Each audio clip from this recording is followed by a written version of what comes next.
Good evening, metalheads and hardcore kids. Welcome to Metal to the Core, a podcast about metalcore, deathcore, hardcore, and so much more. I'm your host, Kevin to the Core, and here with me is now my new permanent guest host, Felix. Hey, you want to call yourself Felix to the Core? You know what? Let's keep it going. Felix. Yeah. Flex Core. Flex and Felix is what Flex I have you on my yeah. phone. I for continuity purposes, just put me as Felix to the Core, and then you say Kevin to the Core, and then I like it. We're the Core Kids. That's what we are. I like it. So just on the top of the hour, I want to remind everyone to send your unsigned band's music to Metal to the Core podcast at gmail.com. I see that we've already had some submissions, but we are not going to get around to it at least this week.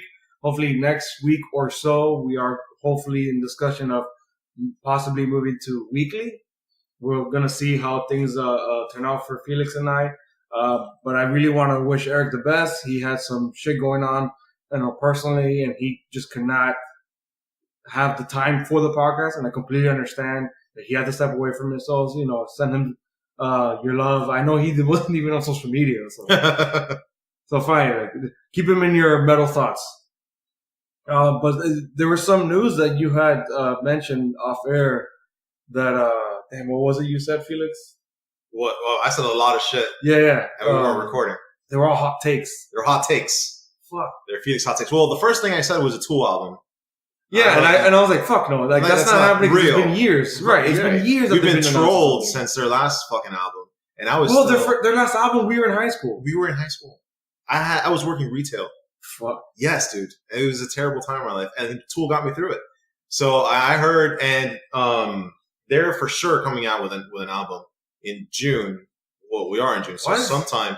Yeah, I just don't know if it's hype. You never know nowadays. I do know. I can confirm that they have been touring, and they've been in a couple of different venues.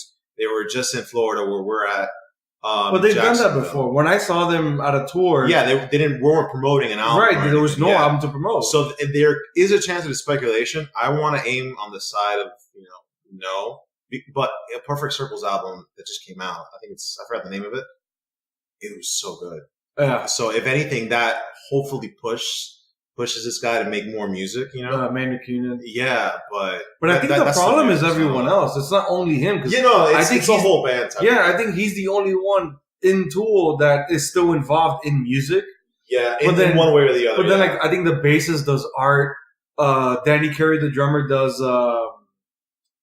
I think he does like engineering work. Like he does something else. Right. Like I think everyone else is doing something else outside of music besides Maynard Keenan. Yeah, that's the thing with these artsy dudes. Yeah. They're so good. Well, look at what happened with the guy from Protest the Hero. The bassist from Protest.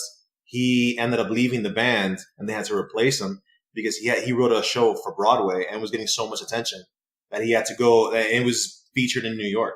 Remember that? Yes, we saw it, and they announced oh, he's our new. And bassist. I'm like, who the fuck is this fat dude? But yeah, he's pretty good. He's not that bad. But yeah, it happened when you're artsy, dude. You're artsy. You can control the spectrum. You just like art. So that's that. But we'll see if this Tool shit is a rumor or not. We've been played before for years. That's why I'm still. That's skeptical. Why you got to be safe. You got to keep your eye on the money. But that's my hot take. Could be a rumor, but we'll if there is an album, be sure we'll review it. Yeah. Well, I guess that's enough for news. Yeah, probably. I just want to get to our picks already, and then our album review of Diamond Construct, their self-titled album. So I guess start us off with your first pick for Chugs of Choice, Felix. My first pick this week was Knock Loose, and they have this Yas. Yeah, Yas Queen. And Still I Wander South. That it's just I like Knock Loose, and I'm sure Kevin, you love Knock Loose. Yeah, I talked about their previous single. That was their previous single was actually my pick some weeks ago. Right. So they're a kick-ass band, and they're young. They got a lot of talent. But dude, the singer, man, like I'd be remiss if I didn't mention something about these vocals because they're ridiculous. Cool, it kicks your ass. Yeah, it just punches you in the face in the best way possible. And Kevin was the one that actually introduced me to Knock Loose before. When I heard it, I was like, this is good, strange, but amazing all at the same time. Because the vocals are so out there and they're so different that you're not used to having someone screaming at such a high-pitched voice for so long of a track. And like, this guy's gonna blow his nuts out. Yeah, because it's such like sludgy hardcore. Yeah, dude. And like overly simplistic. But then once the vocals come in, you're like, oh fuck, Buddy's coming in. You know, he's coming in hot. Yeah, bro, hot take. Hot. Yeah, dude. So I think, you know what? It's pretty interesting now that I think about it, and we're here conversing about it. If you were to take the vocals out of that band, I wonder what they would sound like. If you would put some generic metal dude, just, you know, random. No, it'd be awful. It would be something like a cookie cutter type of band.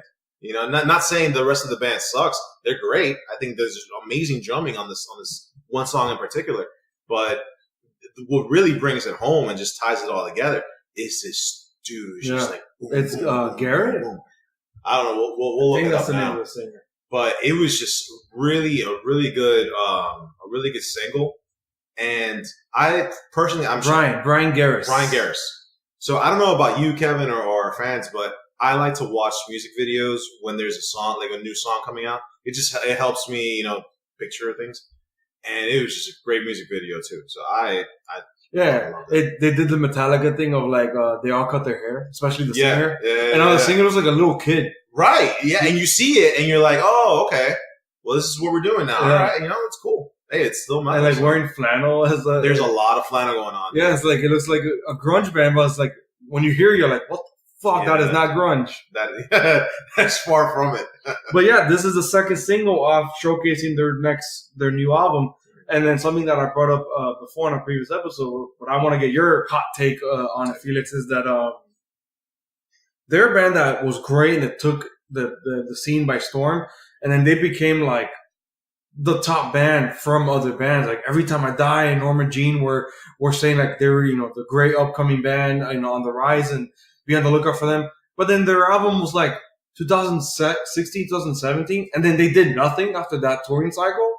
So then they just disappeared. So then now that their heat kind of, I want to get your perspective. In my opinion, it fizzled away.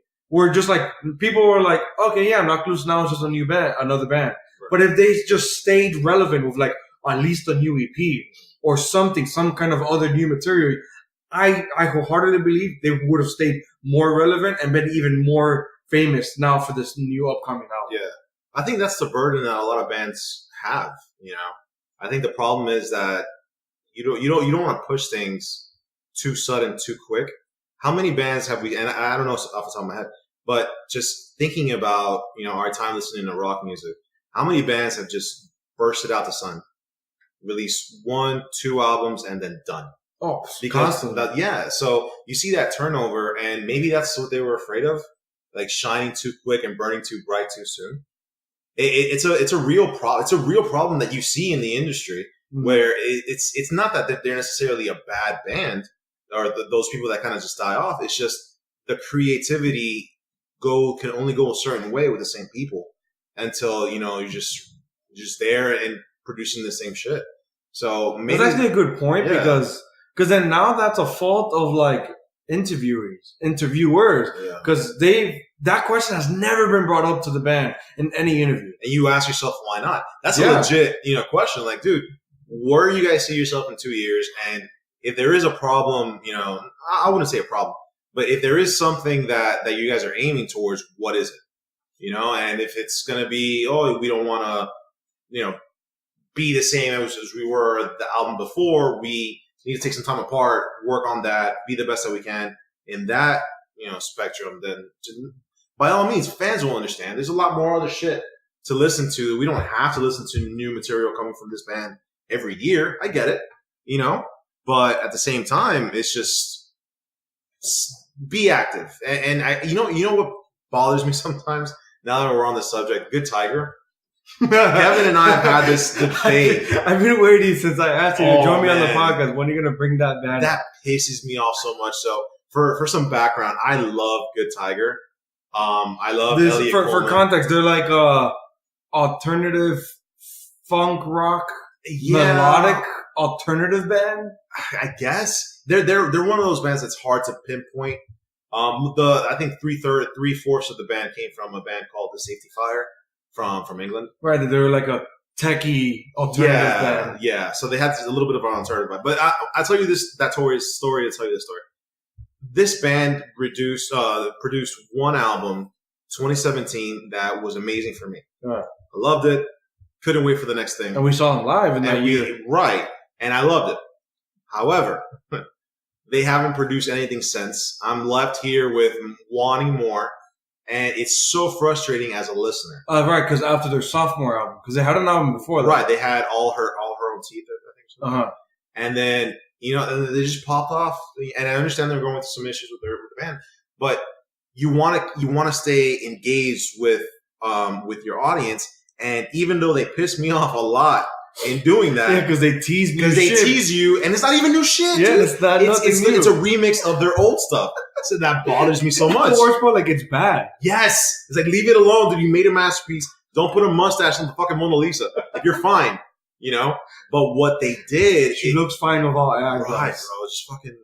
But what they did and what they keep doing is staying relevant. And that's what some bands don't know how to do. Yeah. And, we're talking about them now. So clearly what they're doing is frustrating as all hell, but it works. But what's funny is, like, I don't want to give them excuses and not give the benefit of the doubt to Knock Loose.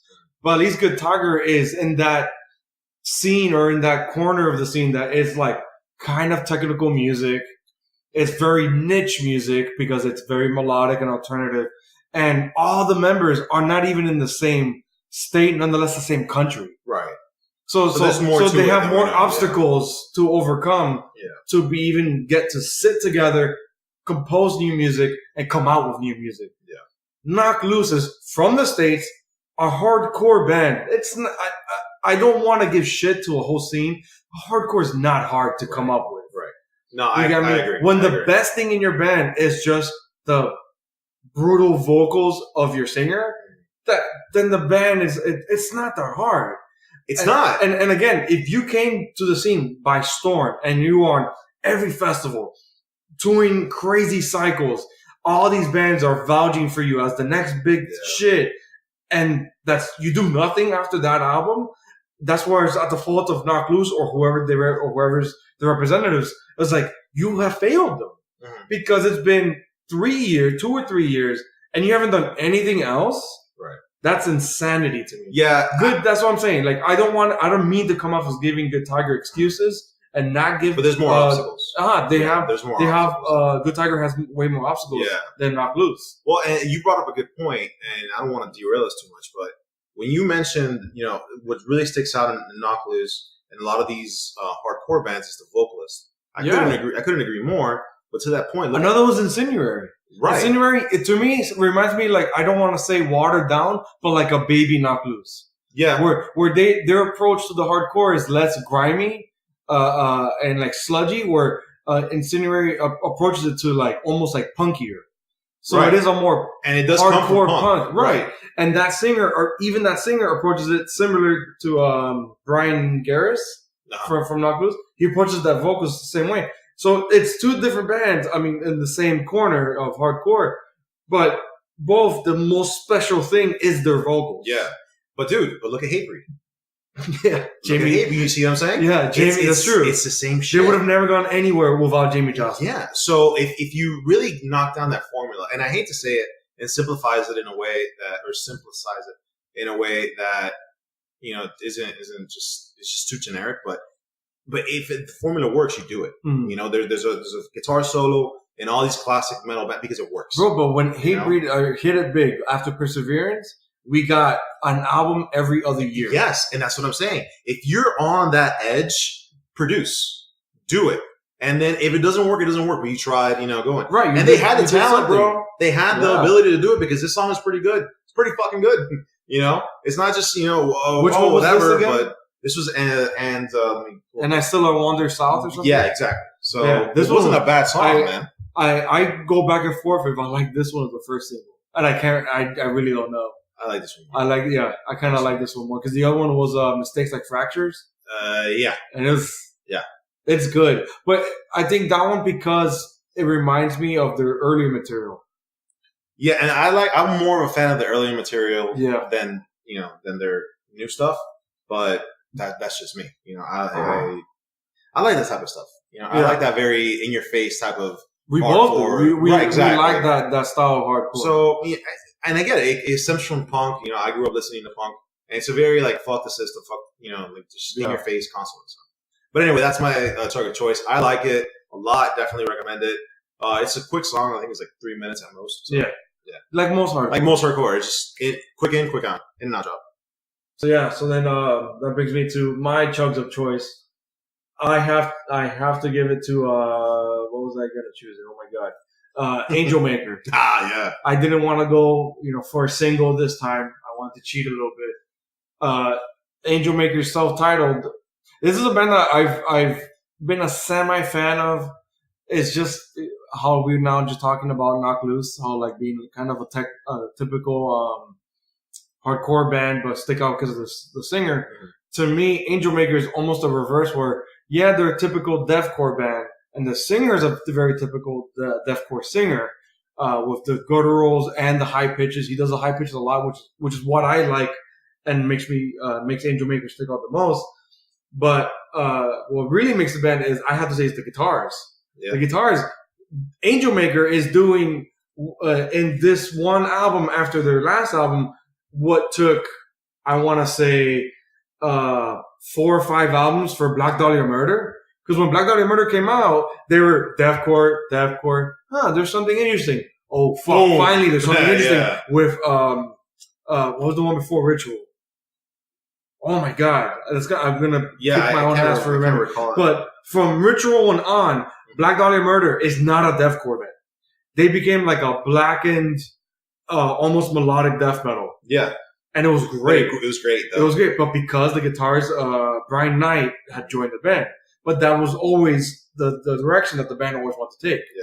So they did the same thing as like what Job for Cowboy did when they got started into the scene. The trend was deathcore. So that's what they did.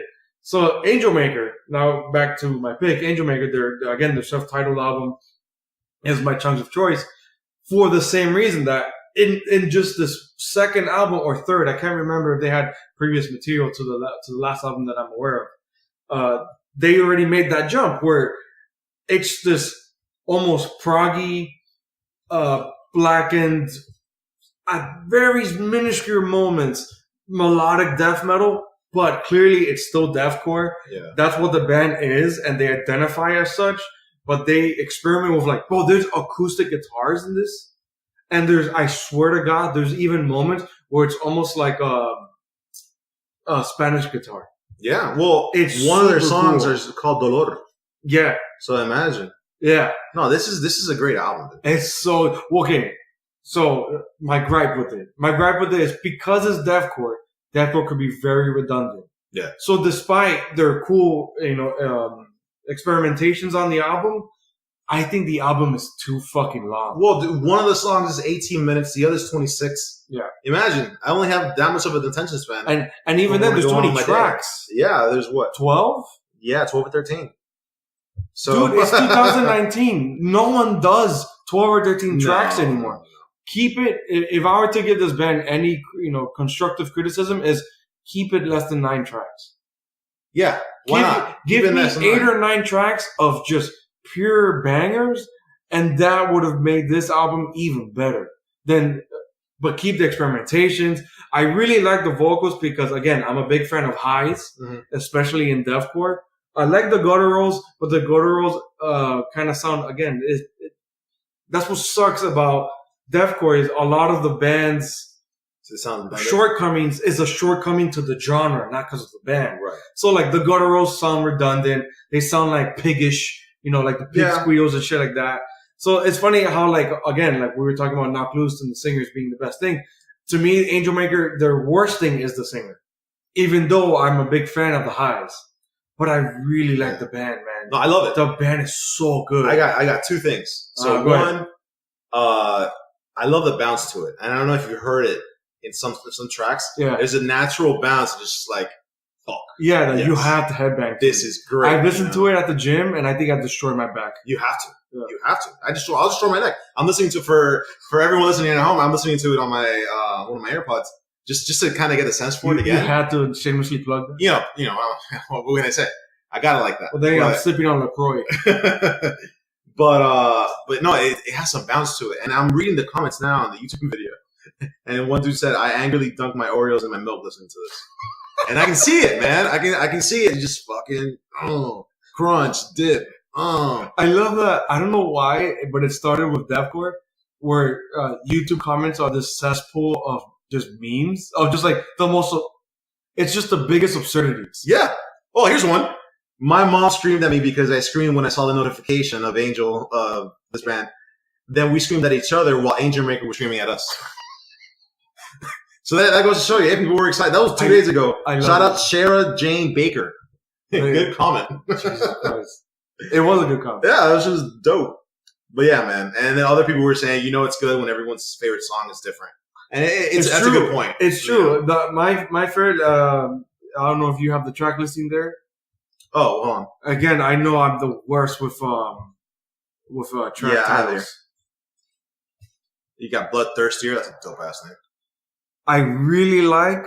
I believe it's The Veil. No, I Long for Rest, which is funny. Where's that one? I Long for Rest is like the second. Oh yeah. The second track. It's the first track because there's an intro, there's an intro or prologue thing that's nothing, and then I Long for Rest. I guess I like it a lot because it reminds me so much of Black Dahlia Murder. They're dope, man. Yeah, I really like that band, and I don't love this genre. I'll be honest with everyone. I don't love that. Yeah, that's true. It's funny hearing you saying that you like it because it's true. You're not big. I'm not that much of a fan because, and I don't want to shit on the genre. It's just it's like you mentioned. It's very redundant because it's predictable. Yeah, and I hate that. Yeah. But Black Dahlia Murder found the niche market in it, and really made it work. So I'm listening to this, and although I can't really see their name, I know it's AngelMaker. I know it's AngelMaker. But look at that font, dude. Yeah, it's that orange peel. It's that orange peel shit, man. So you know what I'm saying? But I already know. You ruined deathcore for me. What that means? With that orange, bro, that's amazing. For those of you who don't know, when you open an orange peel, when you peel an orange, I guess, and you see the stems or the little lines on the orange, that's what you fuck around and open a little cutie tangerine, and you make a deathcore name band name. Band logo. But it was dope, man. I really liked it.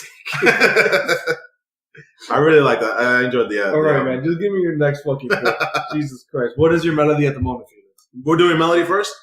Yeah, we're going to leave Wildcard last. Well, even then, that's before the album review. Yeah. So, I like, for this week, I was listening to Chon, or Kong. Chon, man. Chon. Is Chon? Chon. Yeah. They have a new, Well, you're such a savage calling them Kun. Kun. Well, you don't know, dude. People pronounce it differently. And we're international, dude. We got international fans. You don't know how to pronounce it. We saw on the Podbean statistics, some behind the scenes, hashtag transparency. Ooh. But there's German listeners. Some German listeners, bro. We're all over the world. We have gone worldwide. The core kids have gone worldwide, and it is nuts. Guten Tag to all you. Oh, shit. Konnichiwa, motherfucker. Oh, my God. So Chon, they actually have a new EP. EP. And the song that I like is Pitch Dark. No. This is their second single for the new album coming out. That's this Friday. That's what it is. Oh, it's actually this Friday. Okay, all right, even better. So I like this one. And I'll tell you why. The song is called Pitch Dark.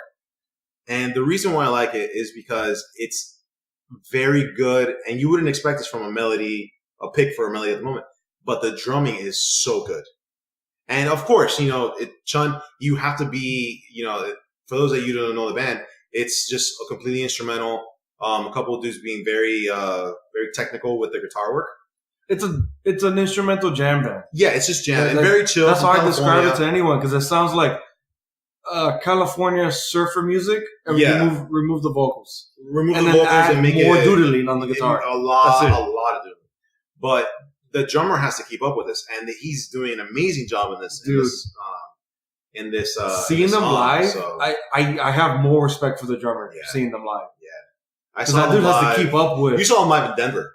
Right? And I've seen them live here too. Yeah, with Circus of Ice. I saw him live. Oh, cool! I saw him live with Bolivia, and Bolivia opened. That's right, in Tampa. Yeah, weird day, and I think I saw them with Yvette Young. When I saw them in Denver. That was really interesting because I was a tourist there. And then I quickly learned that the rest of the audience was a bunch of tourists too. and but I think they opened. Did they? Yeah, they opened. Who were you there to see? Who was the It was. I really wanted to see Sixth. That's where I wanted to go see it because it was the first time in the States. Okay. And so they came with Periphery. Sweet. So I was like, cool, whatever. You know, I've already seen Periphery more than enough, and I love Periphery, but I want to see Sixth. And I believe they played also with Tooth Grinder, which was also good. Another California band. Yeah. They were really interesting and they were really cool. Chon just like killed the audience. Like with their light up palm trees, the throwing of the beach balls into the crowd. Yeah. It turned the concert into a party. Yeah, it's a show. And much respect to these dudes, man, because they, even though there's different bands out there with the doodling and all that stuff, they made it different. Yeah, hell, you mentioned Polyphia. Right. You compare Chon to Polyphia, even though it's the same kind of atmosphere, you can't. No. Because they're two completely different bands doing similar work, but just one does it so differently. Yeah, it's a different approach. It's a different approach to the same kind of problem. But that's my Melody at the Moment by Chon, Pitch Dark. Definitely recommend. What I also wanted to add to Pitch Dark by Chon is I think it's the first or second time, because I think the first single was also similarly, which I think was Pedal, that it's the first time we hear acoustic guitar. Oh, shit. I think you're right. Yeah, the intro of Pitch Dark is all acoustic. And it's all acoustic. It's crazy. That. Yeah. When I remember when I first heard it, I'm like, is this COVID? A little bit. Yeah. And I just the way the music went from there and then went to like the most chungism, chunginess of their music in the song. I was like, wow. Yeah. That transition alone was. And you know what's really interesting? It was simple. Because there's no, and I'm sure we've seen it a lot, that people put a lot of emphasis in transitioning one type of work for the other, one section of the song to the other. There was no transition there. It was just the acoustic guitar stopped, and then Chon was just doing their thing. Yeah, just doing their thing. And it flowed so perfectly. But I think there was a motif. I think it was the same motif played in the acoustic. It was the same. Song. Exactly. Yeah. But it was beautiful. I loved it. And it's weird how this is gonna be like their 4th or 5th album coming out this coming Friday, June. What's this Friday? June. It's tomorrow. I forget because today's Thursday. Tomorrow is the Chon album comes out and it's self-titled. Nice. How weird, being like the 4th or 5th album being self-titled. This is their 4th. Right, because I'm counting an EP. Yeah. Actually, no. Let me see. Yeah, this is their 4th. This will be their 4th. Mm-hmm. The first one was Newborn Son, Grow, and Homie. Yeah, because the one that has Woohoo was an EP. Right, yeah. The Woohoo EP is, Yeah, so they've been around for a while, man. 2013. And I've been a fan since Newborn Son. Yeah, they're pretty dope. And Grow was when they became, like, elevated for me personally. Mm-hmm. I was like, okay, there's something to be paying attention to. And then Homie is like... You want to know something? Drove it home for me because I love that album. I constantly revisit Homie. Yeah. So I think I might be on something here. That was in 2013. What, Homie? Yeah, no, their first album was in 2013. Wait, well, who or the Newborn? Chon, Newborn, right? Yeah, it must have been Newborn Son. Newborn Son. And then Polyphia's album was 2 years after. I was just wondering, like, what was going on around that time? Maybe some. But I know they're both not from the same area. No, Chon's from Cali. California, and I don't know where these dudes are from. Yeah, I don't know what they give me like a East Coast vibe for some reason. But they tour together constantly. They have songs together. And they have songs together. Yeah. And it's great. Yeah. They're amazing. I like how their styles not necessarily clash. I would word it as they complement each other. They do because Polyphia had this one, Look But Don't Touch single. And watch that music video and then watch anything that Chon's done. And Chon is like an angel, like the good kid in class. Yeah. And Polyphia's just gone off the fucking rails, man. And I love it. I think they're so good because they have a very cocky attitude, and it's amazing. But your choice was Chon this week. This week, Chon, Pitch Dark. Amazing song. So that brings me to my pick for Melody at the Moment. I had to give it, even though we're called Metal to the Core, I had to give it to Hundredth, the song Whatever. Yep. Their first song in quite some time, because they did the similar thing to Good Tiger of after an incredible album. They started teasing us with music, and it was just remixes of the last album, and it pissed me off. Yeah, dude. So I have to give it into some context of what Hundredth is. Hundredth now is not what Hundredth was. Hundredth was, and it's funny how you and I talked about it earlier, Felix. They were a hardcore band. I saw them live. They were great live. Mind you, I think I've seen them twice. Shit. And both times they brought the house down. But you know what? No, like, there was no one there to see them.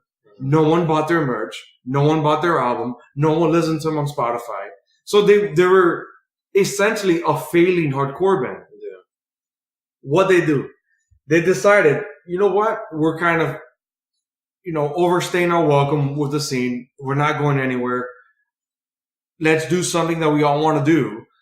And then it was the last album. God fucking damn it, I'm terrible with the name of that. Jesus, Kevin. But that's good, man. Yeah, the last album. So the last 100th album, Rare, in 2017, just about 2 years ago, they decided we're going to completely change. Actually, it started with a single before that to let everyone know that they're changing. They went full shoegaze rock and pissed off all their fans. And I remember when I heard the single and then the album Rare, I was like, what the fuck? What is this? This is stupid. Oh no. Wait. I like Yeah. As the album continued, I was like, fuck. There's something here. I like it. So the more I listened to it, the more I fell in love with it, the more I realized, oh my God, it's just good shoegaze rock. Yeah. And okay. So then I have to now give you another little mini story. I have tried to get into shoegaze rock because I'm a big fan of experimental stuff, using a lot of effects and overly produced music. So I really tried to have gotten into shoegaze rock. It's fucking hard, man. I don't get Death Heaven. People love that band. I like the band. I can't stand the singer. I like Deftones a lot. I don't love them. I love certain songs or certain albums, but I wouldn't put them on the pedestal that the fans put them on. So then Hundredth approaching shoegaze, especially with this specific song, whatever, that it is their most polished shoegaze music. But something that's on the precipice of shoegaze as the genre is not overly produced. What's the word? No, not technical. What's the word? Too much After Effects. Okay. So the vocals is always drowned out. The guitar is always like delayed. There's always a reverb on the singer. Yeah, it's not as organic as you would like. Exactly. It's not raw. Right. It's not organic. It's not natural. It's overly affected. There's too much effect. What Hundredth did, especially with the song Whatever, is they basically made an anti-shoegaze rock song where it's a shoegaze, but you clearly hear the vocals. It's beautiful. The lyrics are gorgeous too, along with the vocals, and it's not drowned out. You make out what he's singing, what he's saying, and I fucking love it, man. And what I was telling you, Felix, off air is, I think I've heard Hundredth, the song Whatever, every day at least once. Shit, you since it came out. Yeah. Damn. Technically, shower. That's more. Shower because oh my God, that song is awesome. Yeah. No, I can't get enough of it. Yeah. No, it's a good song, man. I like it. I can dig it. But do you get what I mean about they basically made, like I said, like an anti-shoegaze rock song? Yeah, and I'm glad that it's really easy to get bogged down into a genre that you don't like. I guess what I'm trying to say and like hit all the check boxes. Yeah, because you pick up a guitar, a friend picks up a bass and a drum set, and then automatically you like the same music. You think you're going to produce the music you like. And it doesn't always have to be that way. You don't have to pigeonhole yourself into a genre that you just do okay at. And I think this is in the wise words of Jim Carrey. If you're going to fail at what you like, fail at what you love. I'm not sure if that's the philosophy that they were aiming or going towards or whatever. But if you're really passionate about a certain type of music, if you really want to go and experiment, then go for it.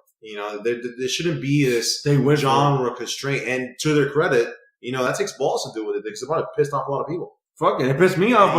But then you know it's what? not bad. They made new fans and they've turned some bands. Yeah. Fans. I think I brought this up on the last album. Bring Me the Horizon did the same thing.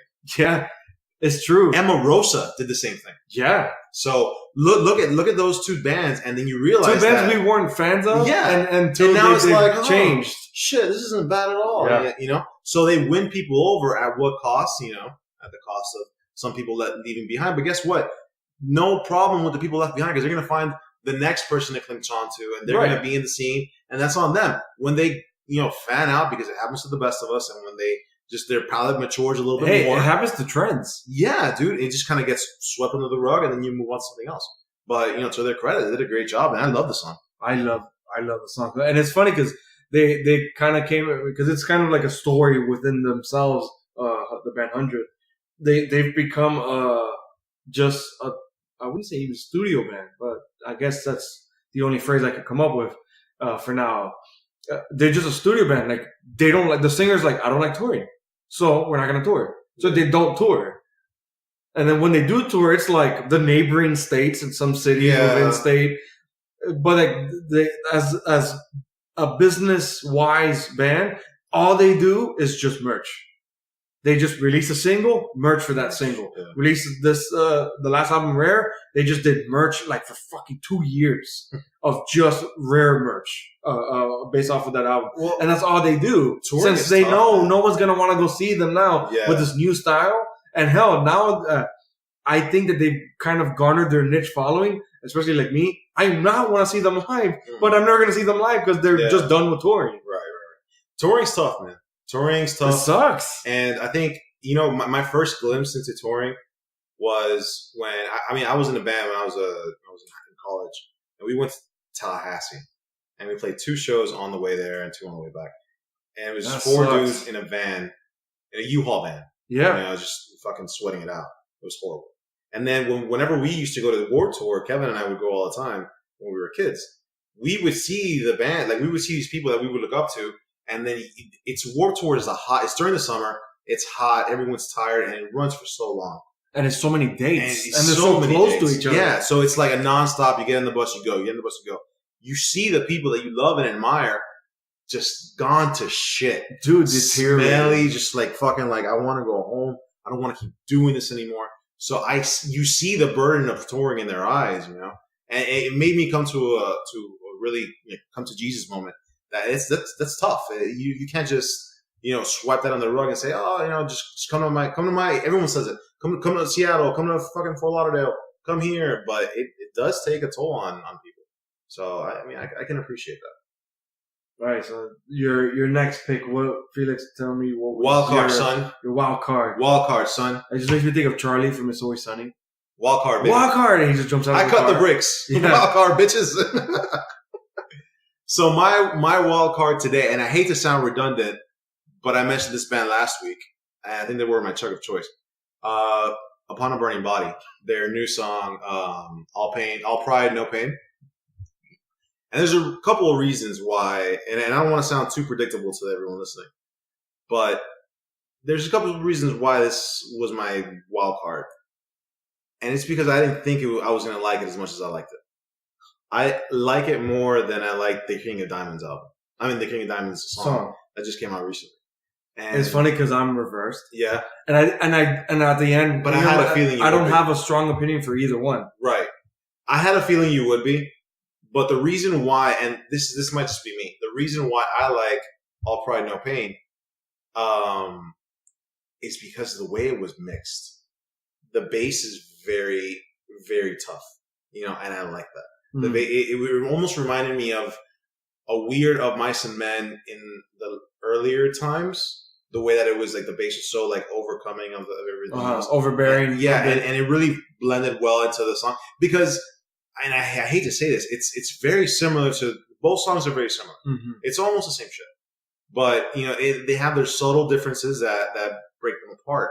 And to me, the bass is what brought that apart because in the other one it was more of a partycore, blah blah blah. It felt like an anthem, a partycore like anthem. Yeah, and it was cool. Don't get me wrong, that was cool. I liked it. I got jiggy to it, so that's fine. But when I heard this one, I was like, all right, this one felt a little bit more.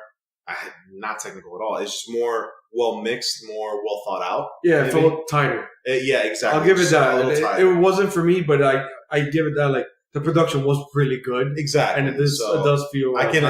Are they still on appreciate Sumerian? They should be. I think so. I don't know. Yeah, now I don't remember if they're still on Sumerian Let's now. see. I don't know why I'm forgetting that. But I enjoyed that song. And their new album is good, so you're probably excited for the new album coming out. Yeah. I think it's gonna be good, man. I really do think it's gonna be a good album. So far, they haven't let me down. I'm a little nervous now that we're talking about. Yeah, they're still on Sumerian, by the way. Okay. I'm a little nervous. Not nervous. I'm a little curious now that we're talking about new albums to listen to the Slipknot one. But we'll cross that bridge when we get to it. Yeah, when we get there. But yeah, that's my wild card. And also one thing I wanted to say about this song was that it had and it happens every time I listen to one of these songs from these guys, a very Pantera feel when it was going into it was like a 30-second guitar solo. Well, I guess it is that like southern vibe they got. Yeah, that Texas pride. But man, there's been bands from Texas that try it and fail. And, True. And they've done it so well, you know. And I think I don't know if it's the Chicano in them that really brings them out, but they do a great job. When it comes I think to it's their their brand of that party core vibe. Yeah, you know, and I think it gets old after a while for some people, and I think they've kept it. You know, look at Attila. Attila they're still going on. They're still going, but I think I had talked about it some weeks ago on the podcast. I really like the last Attila album. Did you? Because it's still their brand of party core, but they've gone in almost like I hate to label it as like radio rock vibe, but that's the closest thing I could use to an analogy, and it works. It's just like how you described of like an egotistical type of approach. Yeah, in your face and stuff like that. Like I liked it, and it's funny. I came to the Attila album not a fan, and I left a new fan. Yeah, and that if you would have told me that in 2008, I would have been like, just don't listen to them. Yeah, who cares about it's Attila, whatever. But it's Attila when they first. I don't think it's 2010, maybe 2010. When they first started coming up with music, and then now are very different. And it was once again, it was the trendy thing at the time. Yeah. Was the breakdowns, the broy gang vocals, exactly. And like it's like hardcore mixed with deathcore, right? And then you have the little breakdowns that like you hear the party in the back and stuff like that. Just to give you some insight on Kevin and I's friendship, I don't know if you're going to remember this, Kevin, but I introduced you to Attila when we were on our way to the Keys with Janir's parents. I think it was the Rage album. It was the Rage album. Uh-huh. Yes, it was. And you were like, this isn't bad, but this is weird. Yeah. And that's the whole vibe. Because I think that was the first time I heard party core. Like I think it might have been. The gang vocals, the party atmosphere in a deathcore band. Right. And I'm like, this is strange. And now weird. Here we are where it's, in my eyes, it's past its prime, where for like Upon a Burning Body and Attila being the remnants of that scene, because a lot of other bands came out of that. Yeah. And it's a very, you're pandering almost. You know, you're pandering to the people that are listening, that like this type of music. There's no reggaeton for rock. You know, there's true. You know what I'm saying? Like there's no like trance for rock. You either want to party, but if you want to party, you can't just play Kill Switch. You know, like you don't want something in a party. So I think there's no like glam metal of modern day. There isn't. I mean, I can't think of one. I mean, and I saw the Dirt. You saw it too. Yeah. People loved, that rock back in the day. Yeah. The only thing I can think of would be like radio rock, but that won't work for like, heavier metalheads. No. I mean, Bring Me the Horizon's been doing they've been making a lot of noise over there in England. And I think their stuff gets radio play too. Hell, in America too. People love them here. People love them. So yeah, man. Yeah. So that was your wild card. That was my wild card. Hope I kept you on your toes. What was that one called again? That one was All Pride, No Pain. Uh-huh. So my wild card, again, I'm kind of cheating here. Another album is Employed to Serve. The album is called Eternal Forward Motion. I fucking love this album. I can't describe it of what the fuck they are. It's a female-fronted, blackened tech deathcore band, and then they have points where it's sludgy. It's the coolest, grimiest, techiest, darkest fucking deathcore you'll hear in probably years. Yeah. And as I'm listening to this album, I constantly have to remind myself this is a female singer. Because she does the screaming and not just gutturals or highs, she does both. Right. And I'm like, yo, this chick is crazy. She's a badass. So this album, Eternal Forward Motion, I think is their second or third album, and I've been a fan of Employed to Serve, since the previous album. Again, I'm terrible with names, but it was the album that I think is about 2016, 2017. And this album kicked my ass. Because the last one I really liked, but my gripe with the last one was it felt long. Songs were long. They felt like almost they were going for like the Between the Bury Me or like Opeth or for like really long songs. Yeah. Unnecessary transitions. And it's like, yo, look, you're good with the heavier stuff. Give me that. Yeah. This album gave me that. Not that there's no, I'm not saying that there's no experimentation on it. And there is, and it's good. But since it's sprinkled, it gives me more impact because since there's heavier stuff and sludgier stuff and grimier, technical doodling and shit like that. And again, the female vocals kicks you in the balls. Yeah, it's so fucking good. So you heard it. I'll be honest with you. I listened to the Eternal Forward Motion song. The title. Yeah, I had no idea it was a chick. I had no idea that was a woman. So right now we're getting your live reaction. This is my hot take. But it's a live reaction that you did not know. I had no idea. Damn, and I thought you would have gone back and checked out like a music video. I did, and you know what the best part was? It was one of those music videos that has nothing to do with the band. So it's all artsy and shit. Yeah, so it was about this one dude and the music video was dope. Like I'll give it that. It was about this one dude. He's waking up. He sees his family, and then whenever he wakes up, there's a reflection, and each reflection that he sees, like microwave or mirror or whatever, he sees two people that are like just pale faced on each side. And he's like trying to like tie his bow tie or whatever. He gets to get to work, kisses daughter goodbye, and they're hovering over him. And it was, bro, I was like, shit, this is really well produced. That's fucking cool. Yeah, and the whole time I was like, and I'm like, this is a good band. Who is this? And it's a woman. Like, holy shit. Well, that goes. I'm starting to really like this thing that we're seeing with women in really heavy bands. Yeah, look at Ginger, Sharptooth. Yeah, dude. Sharptooth. Since they're more hardcore, I really dig. That attitude in your face. It's amazing, especially coming from a woman. I like it more. So, but yeah, man, I really dig the. I really want to emphasize a track, and of course, I'm forgetting it because I'm fucking terrible with that. But I know Eternal Forward Motion, the title track is great. Yeah. But then there's another one. There's actually one that's almost like a ballad. There is. But it's one of those that like soft. She's still screaming, and then it like crescendos into just like this like power ballad that's just in your face. Yeah. And I think, okay, now that I have the song tracks in front of me, I think it's We Forgot You. I think it's We Forgot You, or if not, it's the last track, which is Bare Bones on a Blue Sky. I think it is the last track, Bare Bones on a Blue Sky, where it's soft with her screaming, and then it crescendos to this crazy power ballad. But the other song that I really want to emphasize, I love Sawtooth Twin. Sawtooth Twin because I'm pretty sure it is that one, unless it's Beneath It All. Again, I'm really sorry I'm bad with the track titles. But it's either one of those, Beneath It All, which is after the title track, or Sawtooth Twin, which is number 5 on the album. I love it more because it gives me vague, it gives me like a vague vibe of mathcore. Yeah. Because they are kind of like, their doodling is on and over technicality is on the verge of pushing the envelope for like mathcore.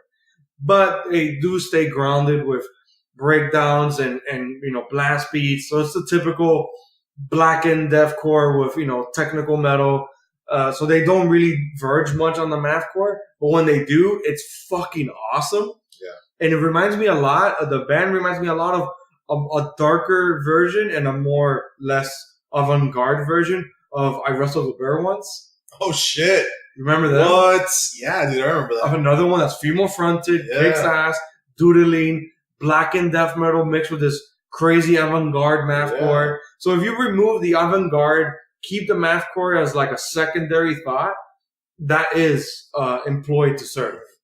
Wow, dude, you just blew my mind right now with that comparison. That's my hot take. That was hot as fuck. That was great, man. Yeah. We might as well retitle the podcast Metal to LaCroix. Sponsored by LaCroix. For everyone listening at home, we got 2 empty cans of LaCroix or LaCroix. LaCroix? I say LaCroix. I say LaCroix. I want to say LaCroix. I'm just glad you like the tangerine. Liqueur. Oh, Metal shit. To LaCroix. Metal to LaCroix. All right. I'm sorry, guys. We're changing the name. And it's always spelled LaCroix with some random X in it. Some random X in it. Love it. All right. We're done with our picks. Now let's move on to the album review that we've been trying to get to all fucking episode. God damn it, man. And it's funny because I've been wanting to finally review this album for some time because it's maybe 2 or 3 weeks old now. No, not 3, 2. 2, yeah. About 2 weeks old now. The band is Diamond Construct, this metalcore band from, of course, I forgot where they're from. God damn it. But it's funny, I don't remember. I think I showed you the band, right, Felix? Yeah, okay. I had no idea who they were. I knew them before from, oh my God, Crystal Theory, something like that. I think that's the name of the previous album. Diamond Construct, where they had a song with CJ McMahon from Die Artist Murder. Oh. And it's an incredible fucking song. Oh my God, what is the name of that other album? Event Horizon. Look at that, 2016. So they haven't done something in 3 years. Yeah, man. So then they come up with this album, self-titled, Diamond Construct. And again, I got into them with that album, Event Horizon, because of the song with CJ from Die Artist Murder. And I love The Artist Murder, and I had to check them out. Oh, the song was Complex Thought of Event Horizon. Yeah, I liked the album. I love that song. I love The Artist Murder, and I love CJ. So I had to check out more Diamond Construct. And I think on the first episode of the podcast, Eric and I reviewed their first single, or their second single. And I think we've reviewed almost all of them up until this point. So it's kind of cool now that we're getting to the album. Yeah. Can you pull up the song list for that album? Because I think I know which one you guys are talking about. Was it Hypnos?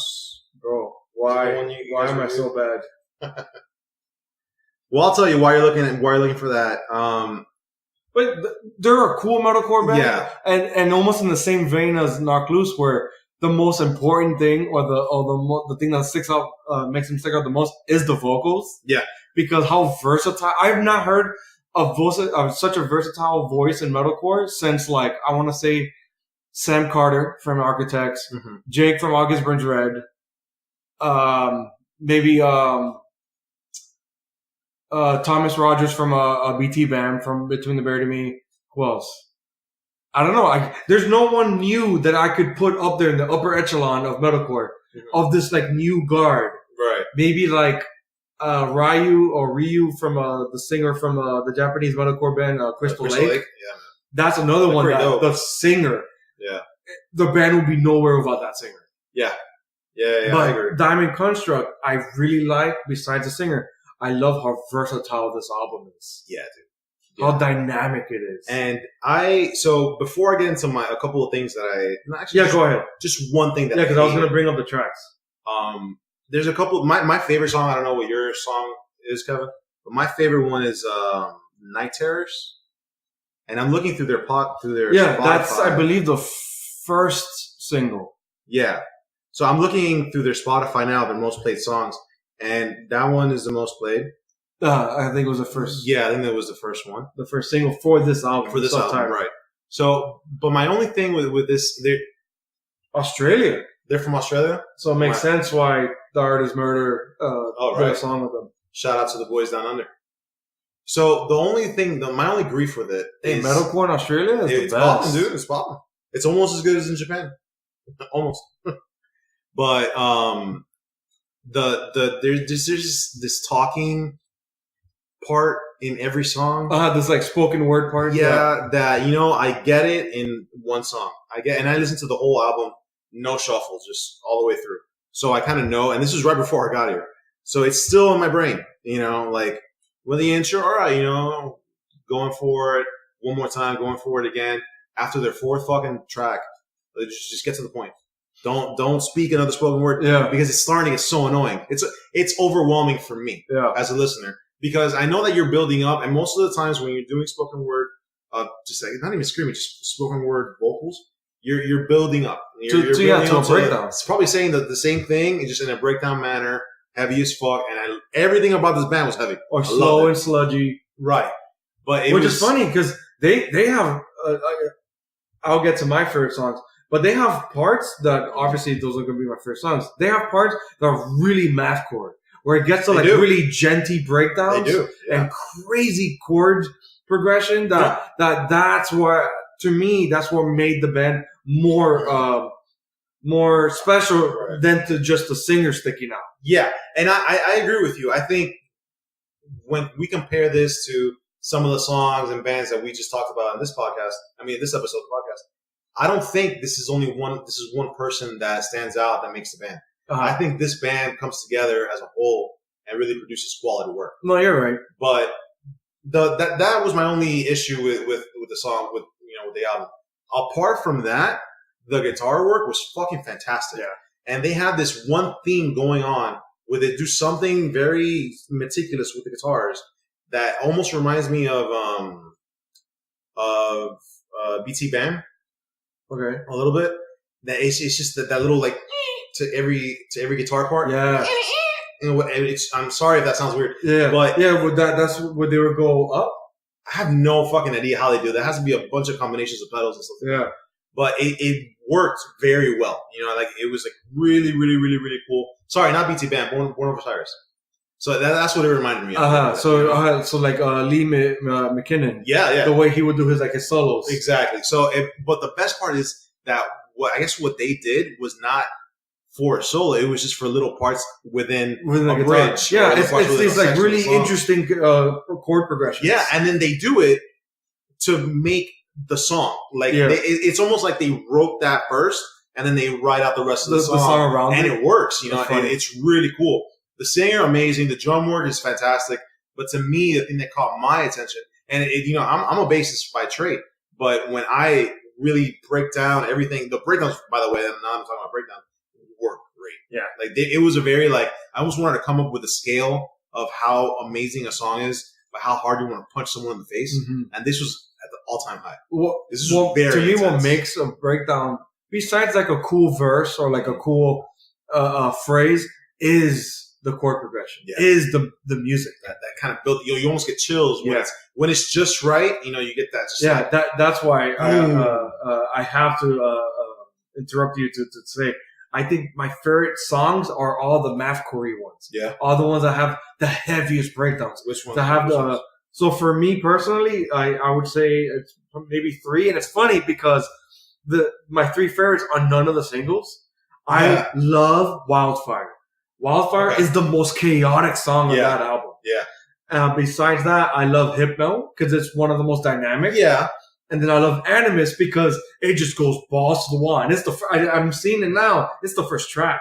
So and Animus is awesome. Yeah. It starts off good. I remember that. So give me your hot take on Paradox. Because that was the one when I saw it first. I don't know if you remember the song. No. But when I first heard it, and this was only track number 3, I was like, I love the way this sounds. Keep it up throughout the rest of the album. And they did. Because that, to me, when I was listening to the album, that was the first one of many of their other songs that started off with a punch in the face. And it was just like, all right, cool. Let's get this momentum going. And it was from beginning to end, boom, boom, boom. I almost felt like marching in the car because it was really intense. And it was you almost felt like you were part of the song. Like you were in it with them, just trying to, power through whatever you were doing. Yes. And they did that again and again and again in different songs. Yeah, because then some did start like melodic. Right, and then which is still good. Which is fine. Yeah, but man, when you open the door and it punches you in the face like that, it's like, yeah, give me more of that shit. Like, I love it. That's why I love Wildfire. Yeah, because it's technical throughout the fucking song. Right, but it's still them. It's still their brand of metalcore. Yeah. It's still dynamic, and we keep saying dynamic. I think we're meaning in the sense of they do really good chord progressions to melodies. Melodies with the breakdown. They do. Melodies with heavy parts. The singer screams and does clean singing. Yeah. There are some points that I don't think it's fine. Like not that I don't think it's fine. That I don't think it's good. Good, because I'm the same fucking way. Yeah. I actually wanted to bring this up. I don't know if he's straining his vocals to sing, or is the heavy vocals or the screaming is straining that he can't do the clean singing. You know what I think it is, dude? And this might be me, of course, but I think it was the way that when they were writing the songs and they placed, and maybe they took a step back and they realized, all right, let's place it clean here, here, here, here, here. I think they failed to do that as best as they could have. Because in some songs, like for example, Night Terrors, right? That's what it is. Mm-hmm. The first single. The first single. It was good. And Submerged. Submerged too has clean singing. So Submerged has clean singing. Because that's what I remember, because Night Terrors and Submerged are both singles. Right. So I remember listening to the song and thinking, okay, this is great. And then they start with the clean singing, and I'm like, not a good time for the clean singing. Uh-huh. Let it drag a little bit more, keep it going. And then right when I said that, and I was a little critical about them, they went back to their second verse. More screaming. It was great. And then I guess everything went to the chorus, and that's where it flowed naturally, But after the chorus, they went back and did the same bullshit. And it's like, no, dude, not that you're doing it wrong. Who the fuck am I? I don't know. But what I'm telling you is that from an audience listening to it, it sounds awkward. It sounds placed like by machine. Right. Yes. Like artificially inseminated. Yeah. Not organic at all. Uh-huh. So when it comes out like perfectly, then you feel it. And it's weird because it doesn't sound like the singer. No, at all. You would think that, all right, this kind of sounds... To me, I thought that was maybe like a bassist or someone else taking a part of the vocals. I don't know. Could be. It could explain why it doesn't sound great. But let me tell you something. As Lay Dying does a fantastic job at doing that. It's true. And they know when to place this guy's vocals on it, and they know when to let Tim just do his own thing. Yeah. And that's the key ingredient there, because in both Submerge and Night Terrors, you can tell what they were doing. You could tell this was going to be their singles. But they were so awkward about placing the clean. Because you have to have the clean, somewhere to make it, kind of catchy or whatever. But they were so awkward about it. I just wish they would have done a little bit more research on that. So how funny that we're now having this gripe with the clean singing, and yet there is a beautiful fucking song in the center of this album. Right. And that the clean singing is really only clean singing, and it is incredible. Yeah. When I was listening to this, and you already know, Felix, that I listen to everything on shuffle. I've not listened to anything in order in years. Years. Like maybe more than a decade, easily. So when I heard Morphine Eyes, track number 7, so it's literally smack in the middle of this 12-track fucking album. Again, no fucking album has to be this long. Because I'm looking at songs now, I'm like, I don't remember this one yet. I don't remember Hailstorm or Attitude. Yeah. Who names their song Attitude? That's stupid. So then the song Morphine Eyes, track number 7 in the center of this album by Diamond Constructor, self-titled. I thought it was a different band. I'm like, who's this wannabe Deftones? and as the song got, it progressed, I was like, fuck, who is this wannabe Deftones? This is great. And I looked at my phone, on my iPhone, and I see Diamond Contract, and I was like, this is not the same band. This is no way even the same album.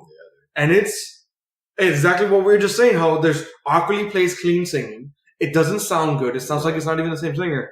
Yet on Morphine Eyes, it's great clean singing. It's the forefront because it's only clean singing, and it sounds like an atmospheric, like Deftones, like a shoegazy, but like a heavier shoegazy alternative rock song in the middle of a metalcore album. I'll be honest with you, and this might have happened to a lot of people that are listening.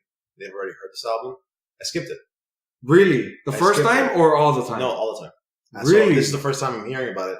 And I think the reason why is because whenever I listen to an album first, I always like to kind of not touch it and leave it from not shuffled or whatever.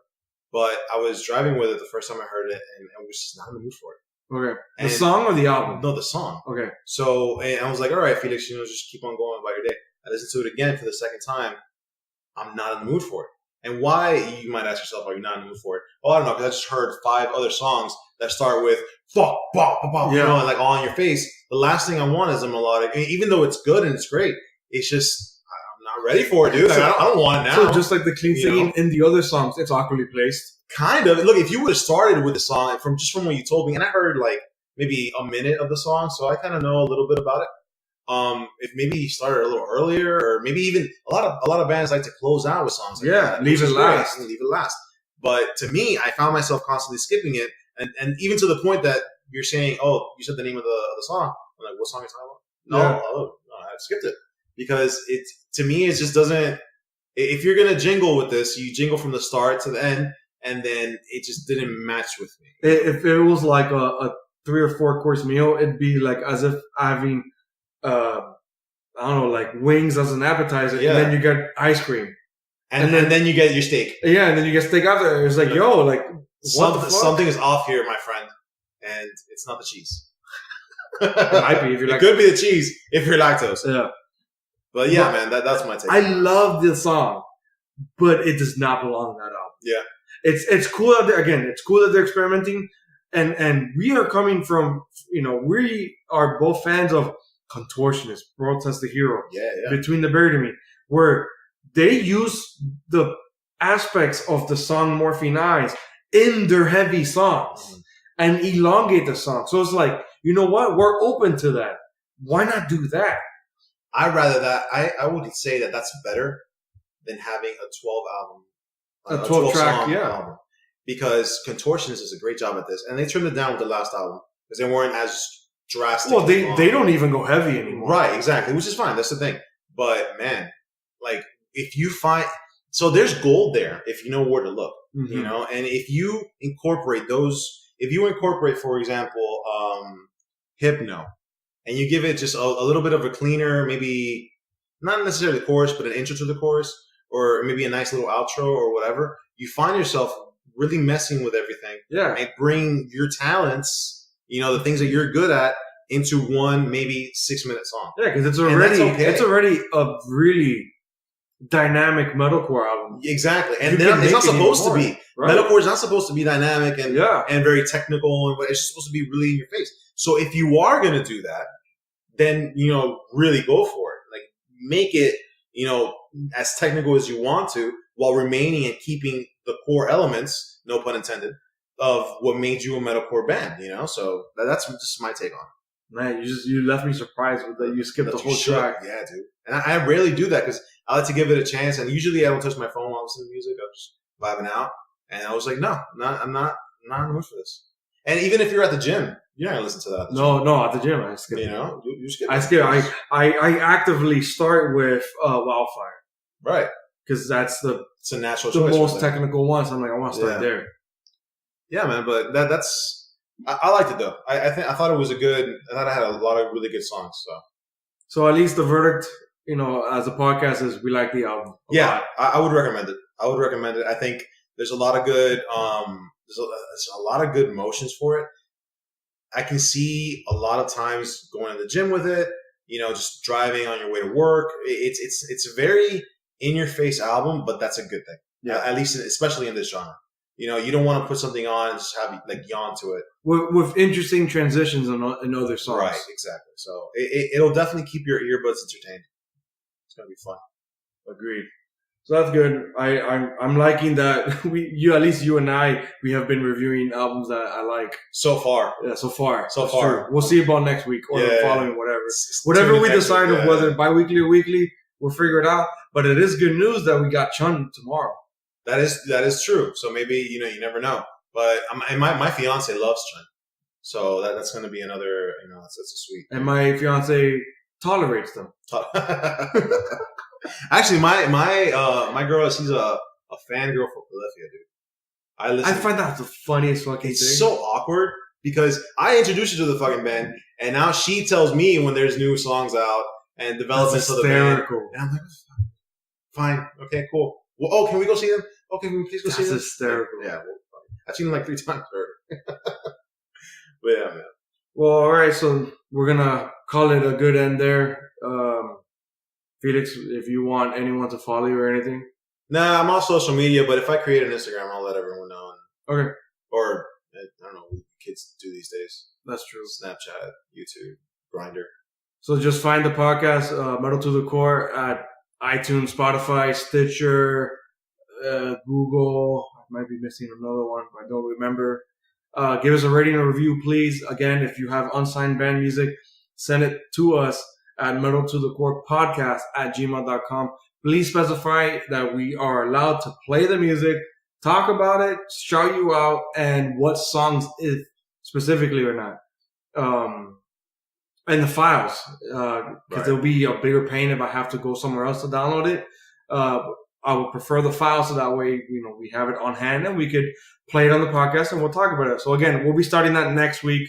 We already have a submission or two, so we will be starting that. So once we decide bi-weekly or not, or maybe weekly or sometimes or whatever, we'll discuss that off air. But once that's solidified, we'll get the core structure of this Metal to the Core podcast. Yeah, no pun intended there. Yeah, exactly. No punny words.